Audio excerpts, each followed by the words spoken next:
Sir, at the outset, I would like to express my gratitude to the honorable members who have participated in this debate and who have given concrete suggestions. As the honorable members are well aware, there have been statements both inside and outside the parliament to the effect that a large sum of money due to the government is locked up in litigation. As a matter of fact, it has also been stated in certain circles that the government are sleeping over the matter and that no serious action is being taken to collect those amounts. I would like to tell them that the government are taking drastic action to collect the amount due to the government. Sir, I would like to bring to the notice of the honorable members that a sum of rupees 1400 crores is involved in the cases pending before the various high courts and a sum of rupees 700 crores is involved in the cases pending before the Supreme Court of India. There was representation that the government should come up with a solution in order to clear the pending cases.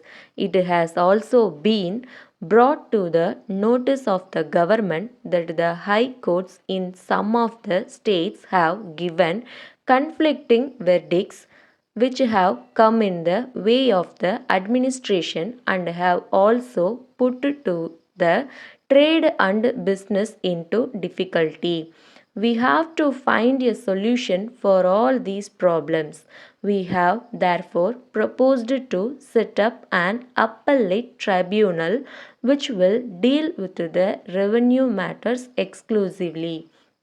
As the honorable members are aware, our high courts in various states of the country have to deal with so many matters, including the revenue matters. As such, they are not in a position to dispose of the cases coming before them within a short time. So, we have thought of coming before this House with this bill containing a proposal to set up an appellate tribunal. I therefore request all the honorable members to bear in mind the history that lies behind the setting up of the tribunal. In this connection, I want to tell the honorable members that this is a measure for speeding up justice. In fact, it will help trade and business as also the administration to ensure speedy disposal of cases which are pending for a long time in various high courts. Today, the resources have a vital role to play in our economy. They are required for some our various developmental activities. As an honorable member rightly pointed out, if revenues which are due to the government and through the government to the nation are held up because of the pending cases before the courts, it will create difficulties. It has been brought to the notice of the government by members of parliament and even by the outside parliament that when businessmen go to the high courts, the revenue due to the government gets locked up. As such, the government will have to come up with a definite solution. Sir, if you take into consideration all these aspects, you will realize that it is in the interest of trade as also the administration to have a tribunal exclusively dealing with revenue matters. With this objective in mind, we have come up with this bill for setting up a tribunal. I appreciate the concern expressed by an honorable member that we should come up with clear legislation and there should not be any deficiency. I admire this through knowledge about constitutional points. I assure him that our law ministry has taken care of this.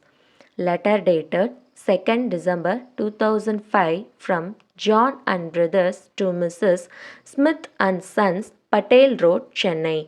Dear Sirs, we are in receipt of your letter 20th November.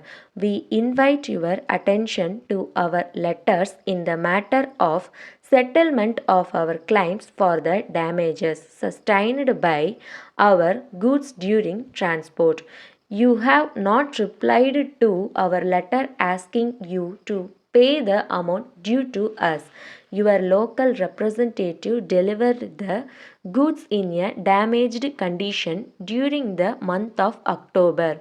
And as you will observe from the certificates, he examined only some items but left the other items unchecked.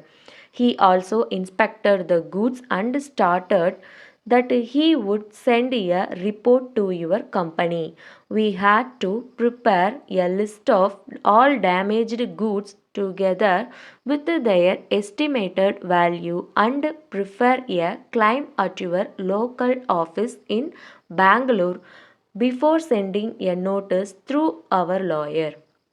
Even though we had asked your company to come and inspect the goods within a fortnight, no action has been taken in the matter. In the circumstances, it was presumed that the company had no intention to conduct an inspection of the damaged goods, and therefore, in all fairness, it was hoped that the company had accepted our claim for the damages. In this case, we have insured the goods, and it is therefore necessary to survey the damages at once and compensate the loss. Yours faithfully.